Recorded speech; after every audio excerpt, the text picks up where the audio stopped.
વડોદરામાં વૃદ્ધને digital arrest કરીને 90 લાખ પડાવનારા ઝડપાયા. કારેલીબાગમાં વૃદ્ધને ડિજિટલ અરેસ્ટ કરીને રૂપિયા પડાવ્યા હતા. અમદાવાદના પ્રશાંત સારંગે અને હિમાંશુ વાઘેલાની ધરપકડ કરી છે. આરોપીઓના બેંક ખાતામાં 10 લાખ રૂપિયા ટ્રાન્સફર થયા. આરોપી પ્રશાંતને કમિશન પેટે 20,000 રૂપિયા, હિમાંશુને 5,000 રૂપિયા મળ્યા. ભૂપેન્દ્ર શાહ નામના નિવૃત્ત બેંક કર્મી ભોગ બન્યા. વિદેશ જતા પાર્સલમાં ડ્રગ્સ મળ્યું છે એવું કહીને ધમકી આપી.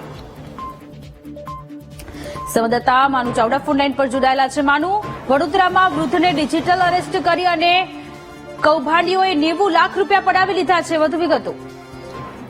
સોનલ, અત્યાર સુધીમાં ડિજિટલ એરેસ્ટ એવું મનાતું હતું કે બહારના રાજ્યની ગેંગો છે, પરંતુ આ પ્રથમ કેસ એવો છે કે સ્થાનિક લોકોની સંડોવણી છે બહાર આવી છે. વડોદરાના કારેલીબાગમાં રહેતા વૃદ્ધને ડિજિટલ એરેસ્ટ કરી અને 90.90 લાખ રૂપિયા પડાવ્યા હતા. ડિજિટલ એરેસ્ટ કેસમાં અમદાવાદના બેંક એકાઉન્ટ હોલ્ડર અને એજન્ટની સાયબર ક્રાઇમે પોલીસે ધરપકડ કરી છે. બેંકના નિવૃત્ત કર્મચારીને ફોન ઉપર તમારું પાર્સલ છે વિદેશ જઈ રહ્યું છે અને એમાં ડ્રગ્સ પડ્યું છે એવું કહી અને રૂપિયા પડાવ્યા હતા.